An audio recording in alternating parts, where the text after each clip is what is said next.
न छुआई ओठ के चुसाई का रुपया तोहर फीस बा।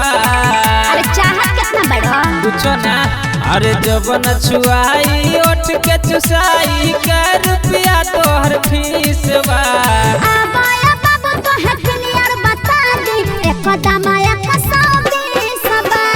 आबाया बाबू तो है क्लियर बता दे एक दमाया कसौदी सबा।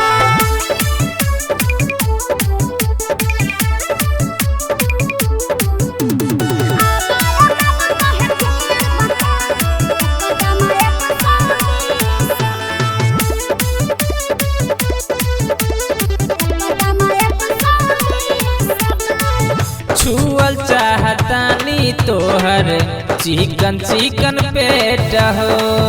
आबा छोटा जियारा जुड़ाला कर जानी लेता हो। अरे का बुझला अरे कुछ ना छुअल चाहतानी तोहर चिकन चिकन पेट हो। आबा छोटा जियारा जुड़ाला कर जानी लेता हो। कारेट बा तोहर गलिया चुमाई कारेट तोहर किस बा। कारेट तोहर गलिया चुमाई कारेट तोहर किस बा। आबाया बाबू तो है क्लियर बता दे एक दमाया कसौदी सबा। आबाया बाबू तो है क्लियर बता दे एक दमाया कसौदी सबा।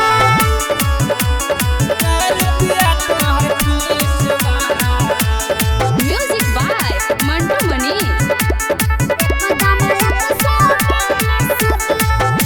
ज्ञानू यादव कहे देवे पर छूट हो।